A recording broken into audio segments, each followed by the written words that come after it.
Hi, and welcome to Doing Business with Love. I'm Mila, your hostess with the mostest, and we're continuing on the Love Fest with April Adams Pertwee, the creator and founder of the Light Beamers community on Facebook and master storyteller. She helps people find their voice with her background of journalism, video producing, and she's a very talented writer as well. So thank you so much for joining us today, April. Thank you, Mila. Thank you for having me. Oh, you're welcome.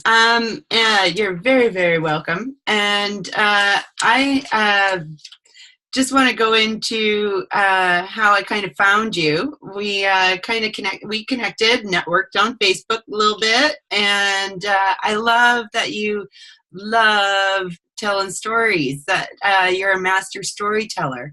And that really, really is something that's kind of close to my heart because my stepmom is Native Indian and they really believe in the storytelling, right? Absolutely. And the storytelling is how the generations and the traditions keep going down. So absolutely. Thank you. So it's a very, very important part of any entrepreneurship journey. To be able to tell certain stories within your life that create the experiences so people know where you're coming from, really, right? Yeah, absolutely. I always say that storytelling is really the fabric that weaves us all together.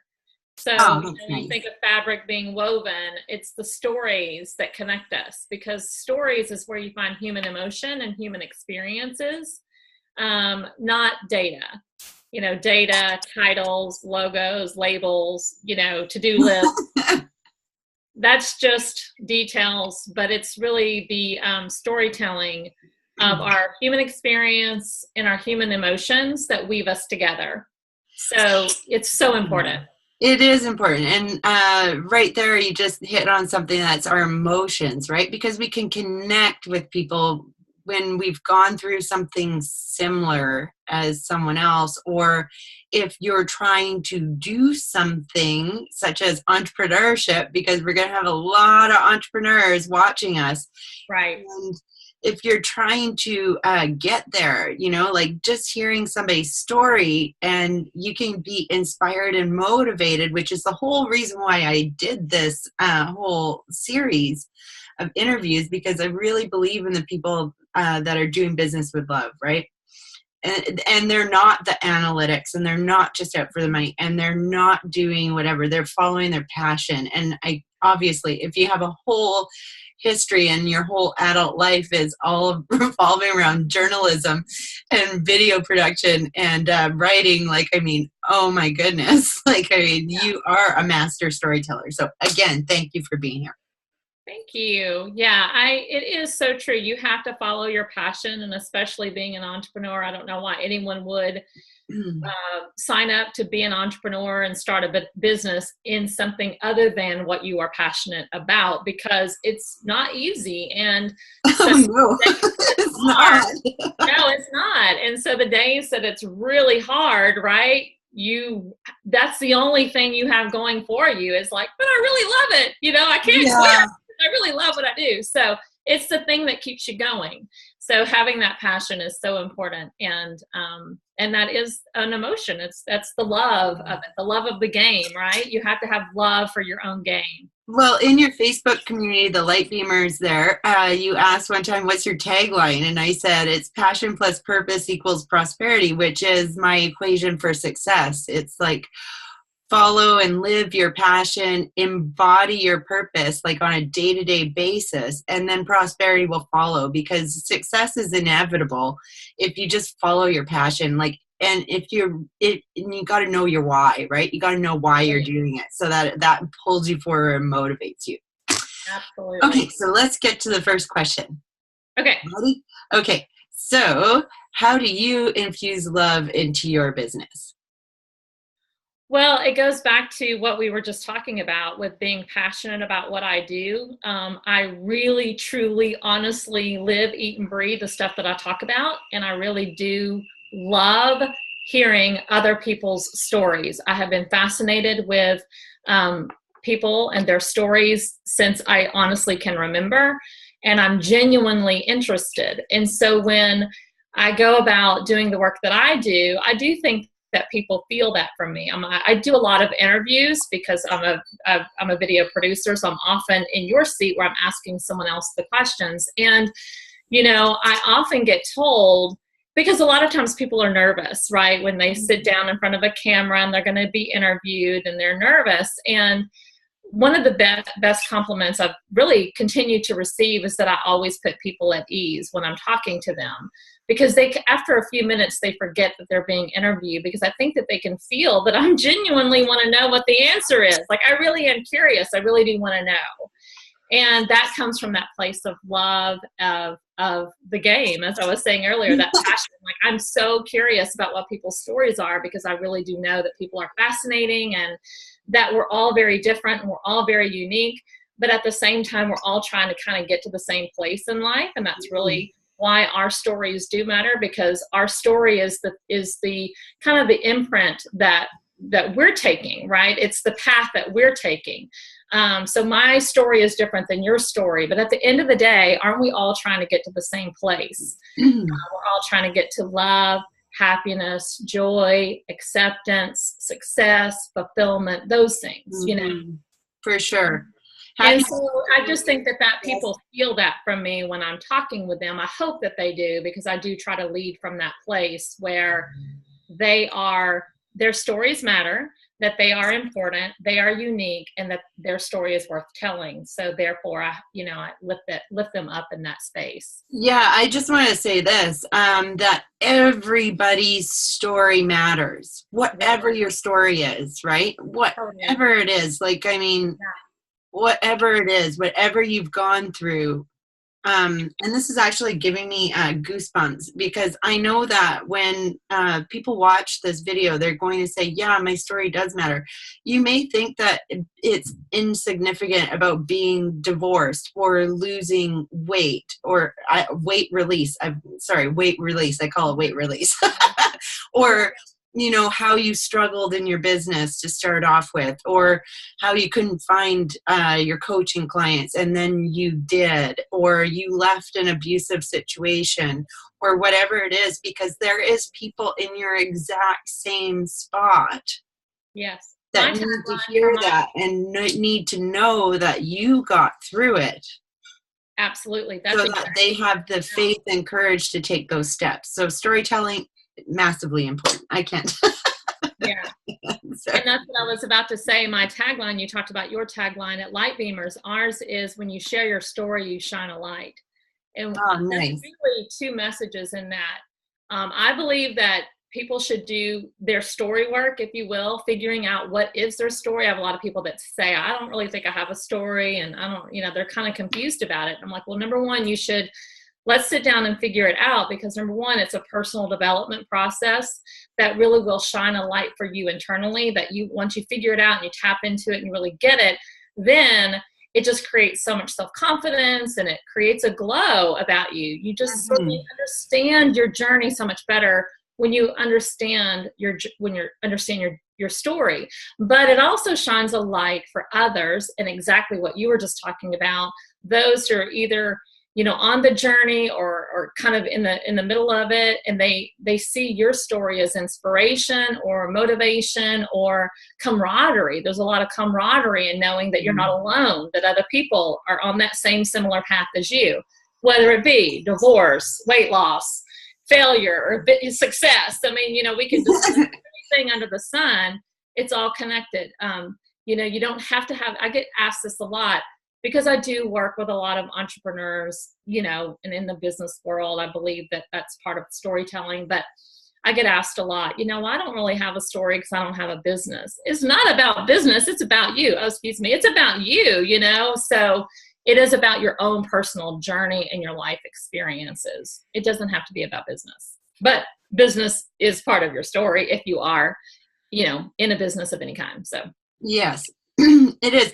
I always like to hear about how people started their business, and here is why and how did you start your business? Well, Light Beamers is fairly new. It's an extension of a business I've had for a very long time.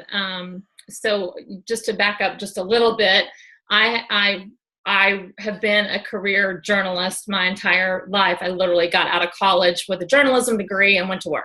So I've worked in television, I've worked in print, I've worked in radio, I've worked in marketing. I've just done a lot. And sounds like it. Yeah, but I mean, we all have. I mean, I'm not 20 years old anymore, so I have a little bit of experience. Yeah. So anyway, but that's what I've always done in some shape of, form or whatever. I've always done that. A big bulk of my career has been as a video producer. So I do a lot in the world of video. But at the end of the day, again, it just goes back to that insatiable curiosity that I have about other people, that I genuinely enjoy that work. So about 3 years ago, I'm going to say, close to 3 years ago, I was really at a place, because I would get hired to go and do things that I could say yes or no to, but sometimes you say yes because you just need to say yes, And I got to a place where I really wanted to have more creative control over the type of stories that I was putting out there. I did not always want it to be about, I never really wanted it to be about negative stuff.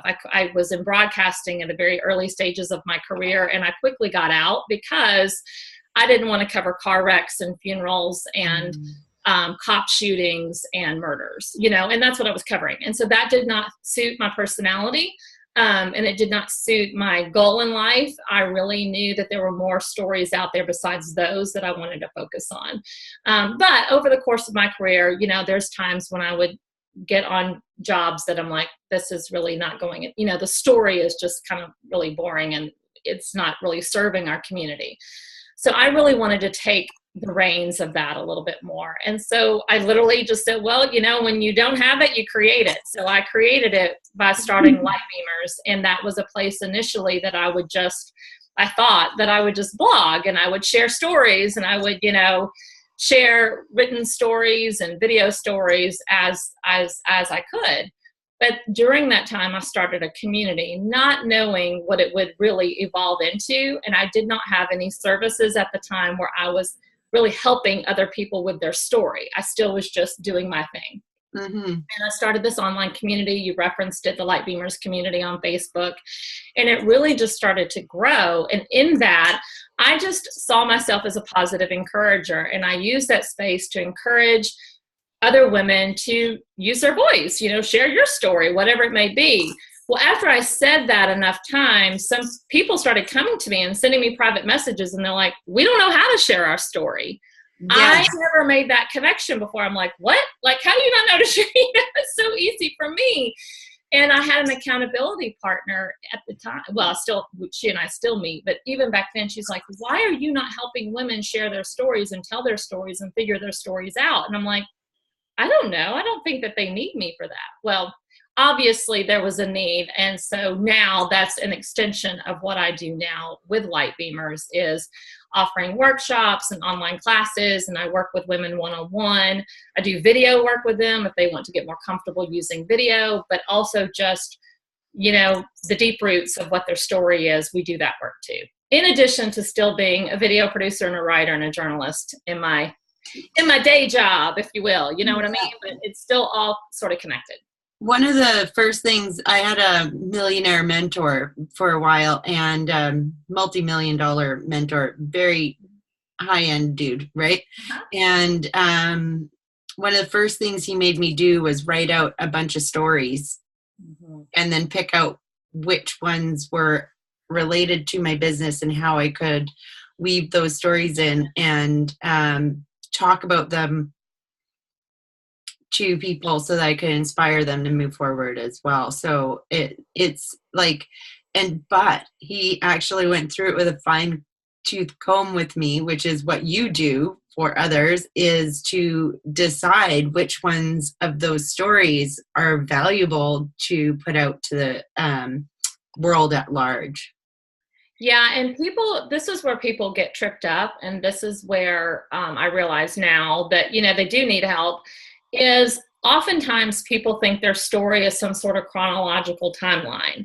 And it's not. We don't really care what year you started your business and what year, you went through trouble and when this happened. We don't really care about chronological order. Sometimes a few of those details are important, that something came before something else, right?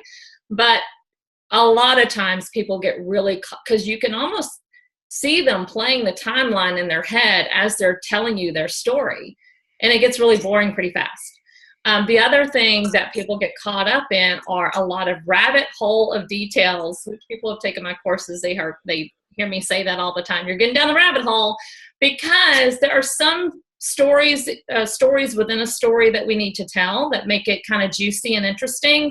But then there's a tipping point where you go down and you say, and then this, and then that, and then she told me. People don't need to know that all part. These little details. Like, well, then she told me this, and then I learned this, and we need the overview.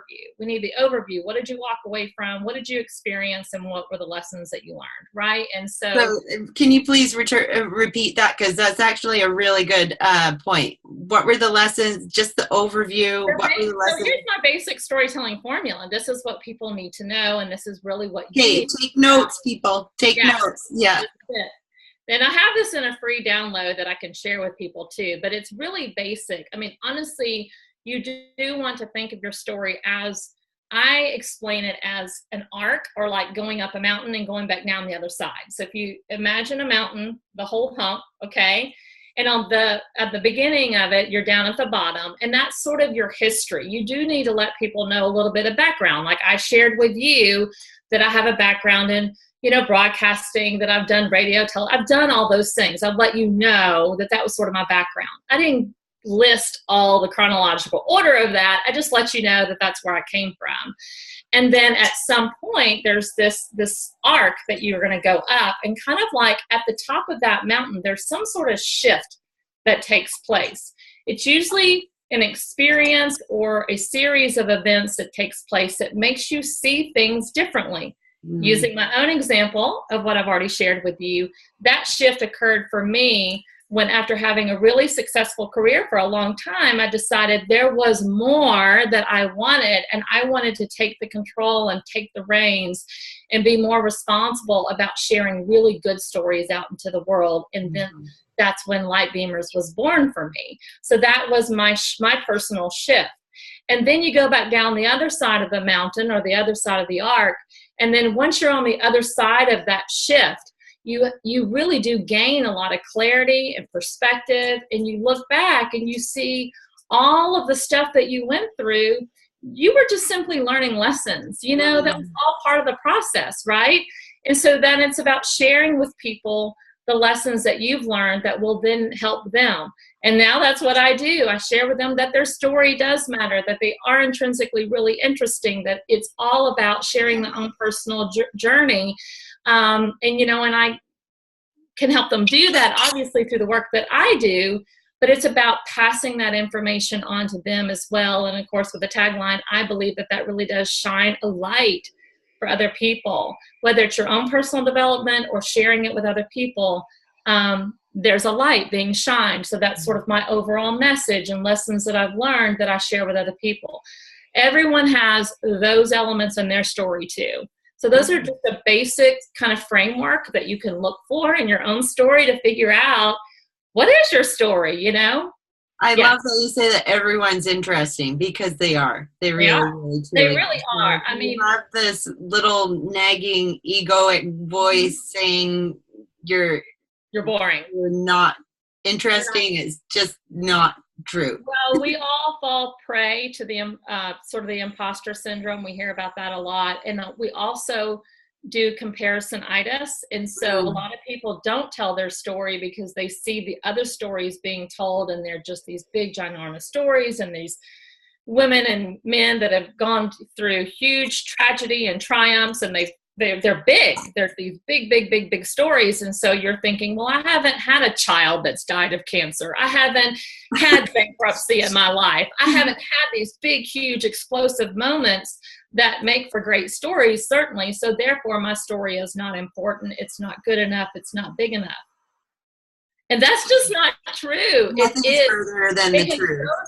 Those are the even, I think those stories are even more important, because if more people would just show up and say, I'm just a plain Jane and this is what I do, and I go to work every day and I love my life and I take care of my children and I'm raising really good people and this is how I do it, then more people would feel comfortable in their own skin knowing that they are also not alone, that they are also plain Jane, just going about their regular day. You don't have to be saving the world to have a great story. Yes, yeah, that absolutely.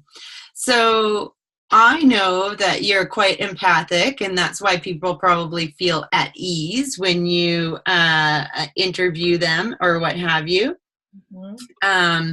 And the other part of that is just how you tap into your community with helping people kind of pull out of their shell. So that's really, I really encourage you to join the Light Beamers community, because April encourages you to go live and all of that stuff, and and it's a safe place and it's a loving community. So really truly. But so as being and I wanted to bring this up too, because I personally can't watch the news because of those stories that you were talking about, the car crashes, the shootings and stuff like that. Like I literally, if I happen to be wherever and the news is on and I see something, I go, oh, that's so traumatic. And I almost like cry. And sometimes I do cry. Like when there was those mudslides and there was like a baby being pulled out of the thing in California, I was like dying inside. I was seriously. And I don't know how, as an empath or a sensitive person, how you could possibly do that. So thank goodness you moved into this direction. Yeah. That was the problem. When I was back at, this was even before my husband and I, that I've married to now, we've been together forever, but we were dating at the time when I was in that career. And he just constantly was like, you sigh all the time. I would just come away from working and go meet up with him, and it would be like, I just like, I would sit at the table and I just could not catch my breath, and I was just constantly trying to exhale it out. And he pointed it out to me. He's like, are you okay? And I'm like, I'm not. This is like, it really did. It weighed so heavy on me. And I didn't think that I was cut out to be at the time because of all that. I thought, my gosh, here's this career that I've dreamed of for so long and I worked so hard to get into. Maybe I'm not cut out for it because I'm not that hard-nosed reporter that wants to go out and get into the meat of that, And I just really wanted to go do people's stories, and there really wasn't a place for me and my type of storytelling in the newsroom. And I just thought, gosh, I need to find a new career because this is not going to work, And that was kind of, like, oh my gosh, what am I going to do? But then there are people out there that do have really great careers telling great stories. One of my mentors has been and was definitely back in those days, Steve Hartman, who is still on CBS News to this day. Mm-hmm. And if you don't know who he is, you need to look up his stories on CBS, because he actually was a brand new CBS reporter back in the day when I was at, working this beat. And I started seeing him come on the scene and doing the type of stories that I'm talking about, Right. And seeing him do what he did, and being broadcast on a major network, I knew then that my type of storytelling did matter. Mm-hmm. I just knew that I had to find another place to do it. That was kind of already cornered, so I needed to go out and find other ways to do it. So it was definitely having that seeing someone else have success and realize that there is a place for my type of storytelling. It just wasn't where I was at the time. And so there again, I had to go and make my own way. But yeah, it was so hard to do those stories and not let it affect you. And I also do not watch the news to this day. I cannot do it. I choose not to do it because I really am so focused on bringing the positive things to light. That's covered. People have got that covered in the media, and I don't want to play that game. So yeah. I'm with you. Um, and I just wanted to point out something there as well, that even if you're the first, or you feel like you're the first, I want you to break out and do it. Yeah. Because I was talking to my friend the other day, and she's going through a little bit of a shift. She's not liking her career and all this stuff. And she's, Mila, I need your help. What can I do? And I said, well, what did you want to do when you were a kid? And she was like, well, I wanted to be an astronaut, but they didn't have it. And number one, I was Canadian, and they didn't have any Canadians at that time. And number two, I was a female, so it was like impossible. And I said, but is there Canadian astronauts now? Yes, there is. Yeah. And are they female? Yes, they are. And you know what? If she had set her mind to it and just kept going, there's nothing that's impossible. And I just want to reiterate that factor to that as well, because your storytelling was being told as well, because you saw that. And sometimes, especially as entrepreneurs, we may have self-doubt. We may have these feelings that come up. And especially when you're selling a particular product. Let's just say you're selling a particular product and it's not selling. Let's just say, we've all been there. I've had launches that just, but it's not the product. Most of the time it's not the product. You've got to switch the location or the person you're selling it to. Mm-hmm. And maybe add in a new story. Right. Yeah.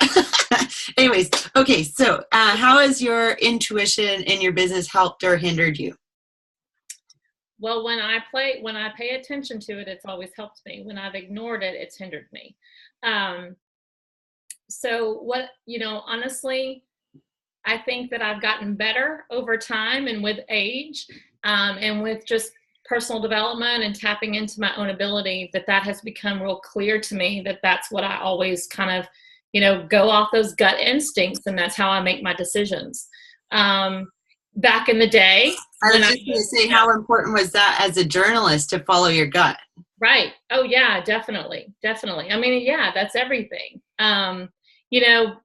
Back when I was 20, however old I was back in, 22, 23, when I was realizing that I was kind of not in alignment, right? Because I was doing the work that I love to do, but not in the environment in which I really needed to be doing it in. But at that time, I don't think I had quite the personal development about me yet to understand that. Now that's really does in their early 20s, April. He really has that personal development. There's something to be said about getting a little bit older, a little wee bit older, right? So there you go.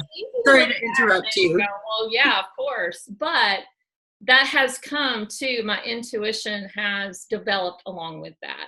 And so, yeah, there's definitely been times when I didn't tap into it and I didn't pay attention to it, and I would feel off course as a result. But anytime I felt off course and I was able to correct and get back on course and tap into that internal light that is my own and only unique to me, then it's always served me and guided me in just exactly the right place. And, it has only been, honestly, in the last couple of years, truly since starting Light Beamers, that I have finally got, I said that I've always been very complimented about my interviewing skills, and that they used to send me in because they're like, well, April will be the one that gets someone to cry on camera. Because no, not in it, but not like, but like I can just go there. And I think that the reason why is that I'm able to get into a zone and get into that intuitive feeling of like, there's more that this person isn't telling me. And I keep asking questions until I get it out of them. And I think that's why I have success with my clients now, because I know what their story is before they know it. And I never realized that I had that ability. I mean, I realized it, but I didn't have a word for it until, in the last several years, I'm like, oh my gosh, I'm intuitive. I never really understood that I was an intuitive storyteller, that I actually see the stories very quickly for people and can put all their pieces together before they can. And I can keep asking those questions until I get it out of them. Yeah. And I don't really know where that comes from, other than just being really deeply in love with what I'm doing, I think is really what it is. Well, it's your gift. That's what it is. Like, we all have a gift. And we all have a gift, and it's always linked to our passion, and it's always based in service, and it will always lead you to prosperity. There you go. That's right. And it's just the way it is, right? So if you follow your passion long enough, it's been more fun to make money this way. I will tell you that. I'm like, this is the most fun I've ever had in my life. Are you kidding me? It's awesome. Yeah. And I'm like, and I'm same for me. Like, I just get to go and interview all these wonderful people, and you know what, you can do it too. All you got to do is just go and ask people, right, to join you on something, and then they say yes, and away we go. Right? Okay, so we've kind of covered this, but let's go through this a little bit again. Is why is storytelling important for entrepreneurs? And I'm going to, because we've actually kind of covered this already, I'm going to say, how about within your website? Oh, that's a good question. Yeah, well, just shift it up a little bit, because or even this, how can we what about like an awesome about us page or whatever, about me, like, or something along those lines. I know this isn't like, no, I think it's like I would totally just came up with this. So there you go. Well, and I'm going to add a sort of an extra layer to that. But to answer the first question, when people come to your website, they have to get a sense of who you are, and that's going to come across in the words that you use and the stories that you tell. And again, going back to that little formula that I gave earlier, is going to be a way for people to connect with you. And especially if you here's the other extra special piece that I didn't mention. I always ask people, how does that make you feel? Or how did that make you feel? That's like a really important question you should ask yourself as you're taking yourself through that little storytelling formula, and write that about me page to explain people the journey that you've been on and where you are and why you're at this place now.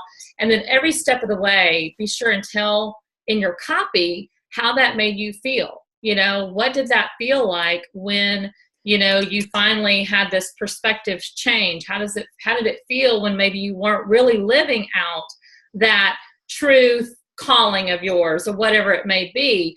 Because those are the emotions that people are going to connect to. Mm-hmm. So from a written standpoint, those are things that I would look for, and those are ways that you can infuse your personality onto your website. Don't be afraid to let your website show you off, show people who you are. The extra layer that I would encourage people is to add video. So the thing about video that I'm so passionate about, and this is why I do so much, with women to help them get comfortable being on video and doing Facebook Lives and doing interviews and whatever it may be, is because there's an extra special thing that you can give people on video that they're never going to get in your copy on your website, or looking at a marketing brochure, or anything else, or even a business card, or even an email signature. None of that. And that is your true personality. Your authentic voice just comes out when you're able to relax and be on video and just share with people who you are, and show them your quirky personality, show them your smile, show them your mannerisms. All of those little things really add up to give people a sense of whether or not they connect with you or not. And not everyone's going to connect with you, and that's okay. We're not all beings for all people. But video, getting more comfortable being on video, is such an important part of today's messaging. And that does not come easy for a lot of people. And I will tell you, it didn't come easy for me either when I first got into, the business way back a long time ago.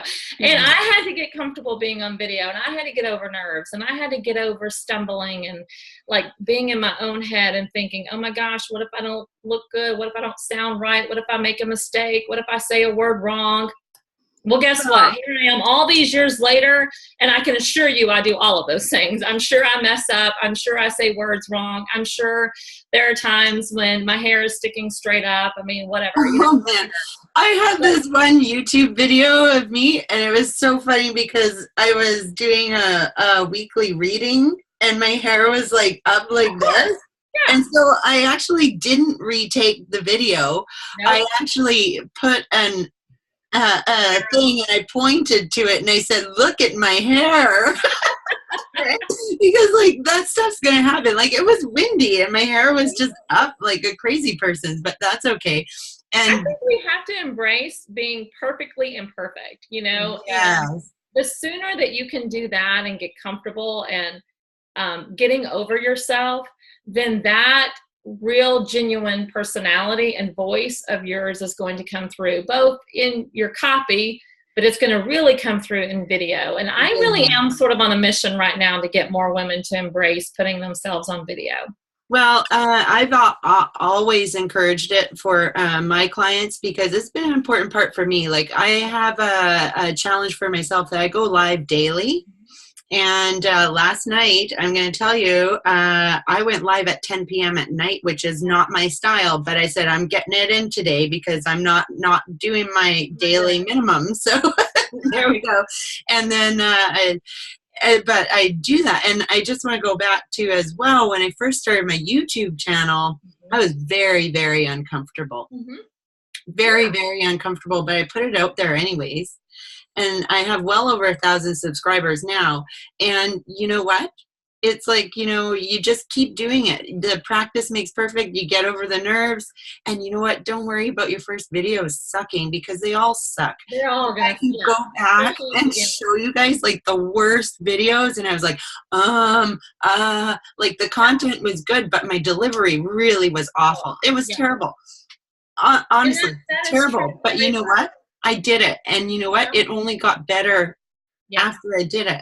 After I kept on practicing and kept on doing. Showing up. You keep showing up. You keep showing up. We offer something in the Light Beamers community, which I know you're aware of, that every Wednesday I offer up that community for women to come in and practice doing live streaming, so Facebook Lives. And, it's within our community. Nobody else can see it. It's private. But it's just a space to go in and figure all that out, be on camera for the first time, figure out which buttons to push, where to hold your phone, and, be nervous, right? And then I say, great, come back next Wednesday and do it again. And then they come back next Wednesday and they do it again and they're a little bit better.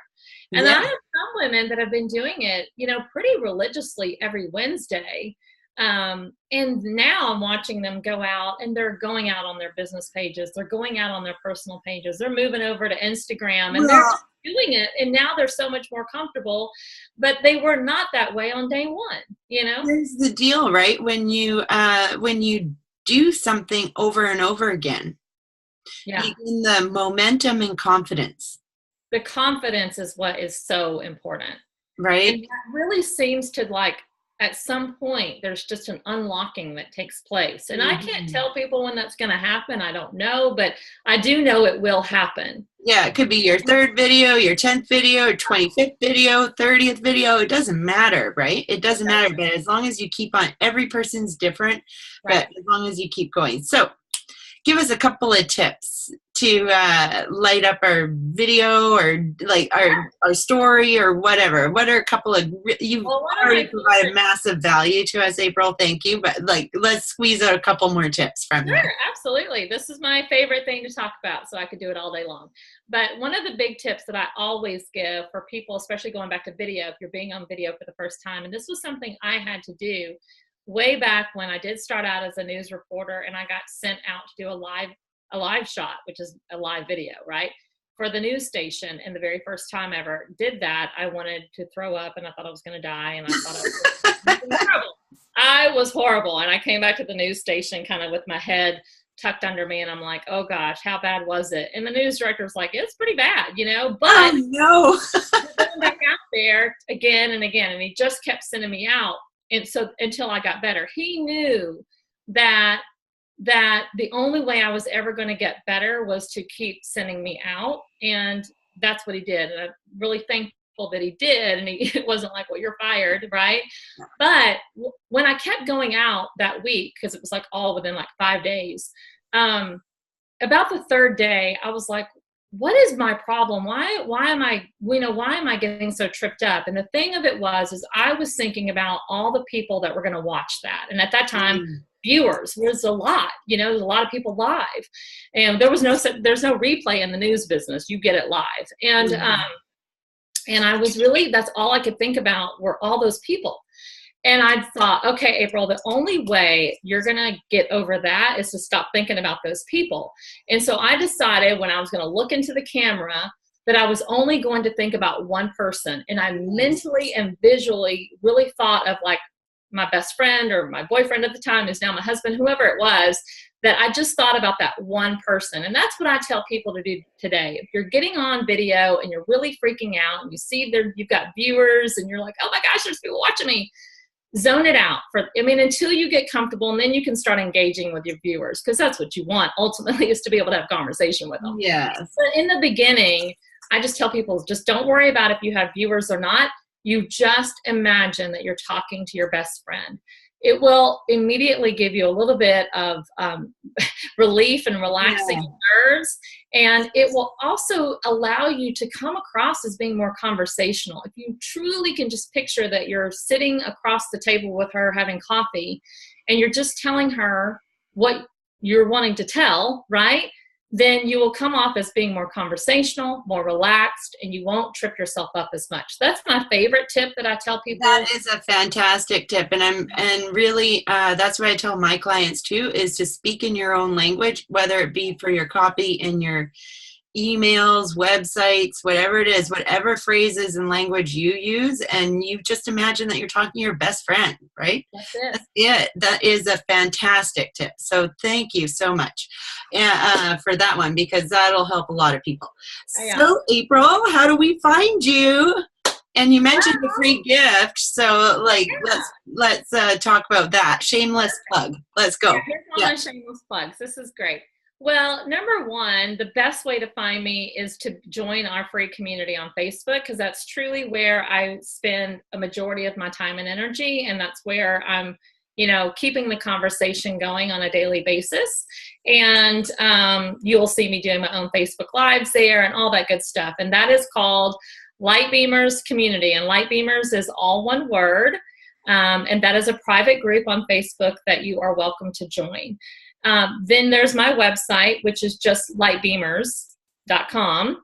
And on my website, if you go to Storytelling Services, you will see under that tab a location for my free guides. And I have two of them there. One is a video guide, where it is all about helping you get more comfortable on video. I shared the tip that I just shared with you in that guide. I talk about lighting and framing, because, we want you to go live and we want you to use video, but also want it to look good so that it will make other people think of my framing. I think your framing is excellent. You're in the center of the frame, which is you're not too far away, you're not too close, and I go through all of that in the video guide.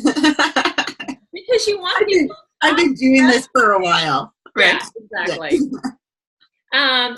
So there's the video guide, and then there's the storytelling guide, which I shared some of that with the storytelling formula. There's some other stuff in that storytelling guide that they can also download that might be really helpful for them about. And the storytelling guide is really about how to use your story and how your story can connect with an audience. So is applicable for businesses, entrepreneurs, anybody that's online that wants to be sharing a message and you need to connect with your audience. And that storytelling guide might be, it's a good way to start anyway. So those are the main ways to connect with me. Awesome. Well, I'll have links available. They'll be around wherever the video is. So yeah. Awesome. Anyways, I want to thank you so much for your time and sharing all of that information. You are definitely a master storyteller. And it's just been a pleasure talking to you. Thank you so much. You too, Mila. Thank you so much. Awesome. Bye, you guys, and I'll see you on the next video. Thanks for joining us.